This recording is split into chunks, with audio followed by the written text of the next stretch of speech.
Hello all, welcome to my channel Aishu world. రోజు బ్రహ్మచారిణి అమ్మవారి కథ గురించి మాట్లాడుకుందాం. దుర్గాదేవి యొక్క రెండవ అవతారమే బ్రహ్మచారిణి అవతారం. బ్రహ్మ అంటే తపస్సు, చారిణి అంటే చేసేది, తపస్సు చేసే దేవత అని అంటారు. ఈ అమ్మవారి రూపం చాలా సాధువుగా మనోహరంగా ఉంటుంది.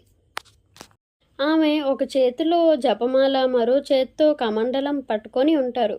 ఈ రూపంలో ఆమె తపస్సు, సహనం మరియు నిష్ఠకు ప్రతీకగా అనుకుంటారు. ఆమె చిన్నప్పటి పేరు పార్వతి. పూర్వజన్మలో ఆమె దక్ష ప్రజాపతి కుమార్తెగా పుట్టింది, సతీదేవిలా. శివుణ్ణి పెళ్లి చేసుకున్న సతీదేవి తన తండ్రి చేసిన అవమానానికి కోపంతో అగ్నిలో ప్రాణాలు త్యాగించింది. తర్వాత జన్మలో సతీదేవి పర్వతరాజు కుమార్తెగా పార్వతి అనే పేరుతో జన్మించింది. ఆమెకి చిన్నప్పటి నుంచే ఆమె మనసులో ఒక కోరిక ఉండేది, భగవాన్ శివుణ్ణే పెళ్లి చేసుకోవాలి అని.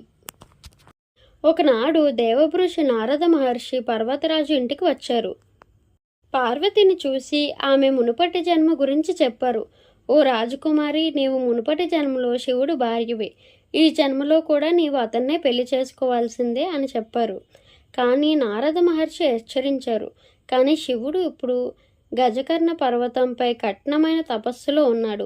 అతని మనసును గెలవడం సులభం కాదు. దీనికి అత్యంత కఠినమైన తపస్సు మాత్రమే మార్గం. పార్వతి ఏమీ భయపడలేదు. నేను నా జీవితం అంతా కూడా తపస్సు చేస్తాను, కానీ శివుణ్ణి పొందాలి అని చెప్పి అనుకుంటుంది అని చాలా దృఢ నిశ్చయం చేసుకుంటుంది. ఆమె తన అంతఃపుర సుఖాల్ని, రాజవైభవాల్ని వదిలేసి దట్టమైన అరణ్యంలోకి వెళ్ళి తపస్సు ఆరంభించింది. మొదటి 1000 సంవత్సరాలు ఆమె కేవలం పండ్లు, పువ్వులు తిని తపస్సు చేసింది. తర్వాత 1000 సంవత్సరాలు ఆమె ఆహారం పూర్తిగా విరమించుకుంది. కేవలం నదీ తీరంలో పడి ఉన్న కొన్ని ఆకుల్ని తిని బతికింది. చివరి 1000 సంవత్సరాలు ఆహారం, నీరు రెండింటినీ వదిలేసి ఎడారిలో పడి ఉన్న ఒంటరి వృక్షంలాగా కేవలం గాలి మీద బ్రతుకుతూ ఓం నమ శివాయ, ఓం నమ శివాయ అనే మంత్రాన్ని జపిస్తూ తపిస్తూ ఉంది. ఆమెకు వేసవి వేడి, వర్షాకాల జల్లులు, చలి కూడా ఆటంకం కలిగించలేదు. ఆమె తపస్సులో ఏకాగ్రత ఎంత గలదో ఇందులోనే తెలుస్తుంది. ఆమె చుట్టూ ఉష్ణం ఏర్పడి మొత్తం అడవి ప్రకాశవంతమైంది. దేవతలు కూడా ఆమె తపస్సును చూసి ఆశ్చర్యపోయారు. ఆమె నిష్ఠను పరీక్షించడానికి దేవర్షి నారద మహర్షి వేషంలో ఇంద్రుడు ఆమె వద్దకు వచ్చాడు. ఓ తపస్విని, ఈ కఠిన తపస్సు ఎందుకు అని అడిగాడు.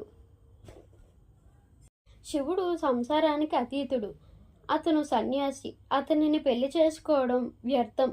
నీ సౌందర్యానికి తగిన రాజకుమార్ని పెళ్లి చేసుకో అని సలహా ఇచ్చాడు. కానీ పార్వతి ఏమాత్రం కదలలేదు. ఆమె నవ్వుతూ చెప్పింది, ఓ ఋషి, మీరు చెప్పింది నిజమే, కానీ నా హృదయం, నా ఆత్మ అంతా శివమయమే అయిపోయింది. ఇక మార్చలేను. శివుడే నా గురువు, శివుడే నా దేవుడు, శివుడే నా ప్రాణప్రియుడు. అతని కోసమే నా జీవితం. ఆమె మాటల్లోని నిజాయితీ మరియు దృఢ నిశ్చయాన్ని చూసి ఇంద్రుడు తన నిజస్వరూపంలోకి వచ్చాడు. ఆమెకు నమస్కరించాడు. పార్వతి యొక్క ఈ అత్యంతమైన కఠినమైన తపస్సు ద్వారా ఆమె బ్రహ్మచారిణి అనే రూపాన్ని పొందింది.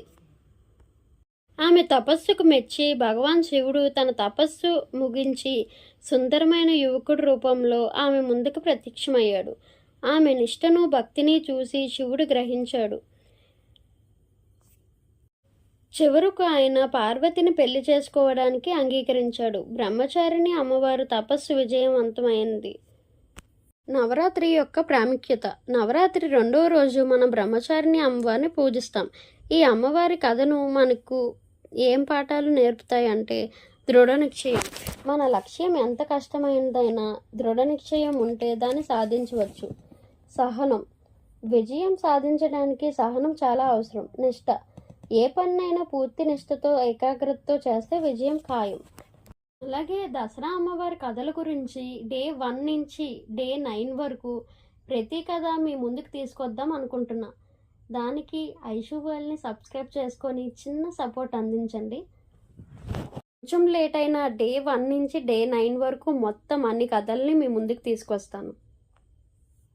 ఈ డివైన్ కంటెంట్ మీకు నచ్చినట్లయితే ఐషు వరల్డ్ని సబ్స్క్రైబ్ చేసుకోండి. అలాగే దుర్గాదేవిని ఇష్టపడే మీ ఫ్రెండ్స్ అండ్ ఫ్యామిలీకి ఈ వీడియో షేర్ చేయండి. తప్పకుండా వీడియోని సబ్స్క్రైబ్ చేసుకొని వీడియోకి లైక్ చేసి మీ ఫ్రెండ్స్ అండ్ ఫ్యామిలీకి షేర్ చేయండి. అలాగే ఐషు వరల్డ్కి ఫ్యామిలీ అయిపోండి. Always Aishu's family will be in Aishu's heart. Thank you. Bye by.